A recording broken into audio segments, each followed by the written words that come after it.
Welcome to Disciple Hey Restoration. guys, Jimmy here from Disciple Restoration, and today I want to talk to you about something important to me. This video is going to be titled Conviction versus Condemnation. So to start out with, I want to bring to mind a scripture, Romans 8:1, which says, "There is no condemnation for those who are now in Jesus Christ," meaning that in the past you were feeling condemned, you were feeling guilty, but now you've given your life to Jesus Christ and you are free because there is no condemnation. But there comes in another thing, a Holy Spirit driven thing. John 16 verses 13 through 15 talk about the Holy Spirit being the Spirit of truth, a guide of truth. Since the Holy Spirit is the guide that brings truth, and the same power that the Holy Spirit has is the power that rose Jesus from the dead, meaning that this is an extreme power that allows you to transform your life on the inside out. The Holy Spirit will speak to you about certain things and teach you certain things, but he will do it in a gentle way.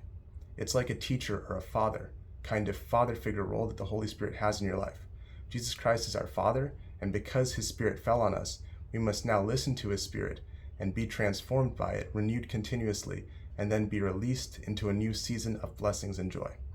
But it can also double, because the enemy loves to trick people. The enemy loves to make you think that guilt is part of conviction. While conviction does bring things to mind, the Holy Spirit brings things in a way that allows us to look at them, see that they are evil, and resist them and detest them. Because the Holy Spirit detests sin, and since the Holy Spirit is living in us, in order to submit to him and not put a blanket over him and deafen him, we must eventually continuously resist sins of all natures. And as the Holy Spirit's power grows in us, our ability to discern and see sins of all types increases. So, do not worry about the guilt.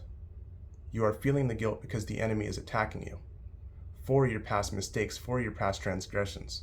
Once you give your life to Christ, shoot down all feelings of guilt and negativity with Scripture and speak boldly against them in the mighty name of Jesus. Because the enemy's biggest trap is letting you think that you are too far away from God.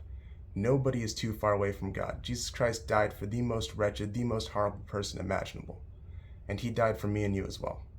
So, do not let the enemy win by overtaking you with thoughts of condemnation. The Holy Spirit will guide you through, but you must listen to his convictions to rid of the condemnation. Because once you listen to the convictions, the condemnation will no longer be a big obstacle in your life.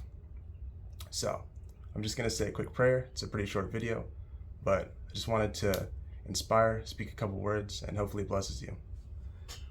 Dear Heavenly Father, I thank you for this individual watching. I thank you that you convict them and you do not condemn them in the mighty name of Jesus, Lord.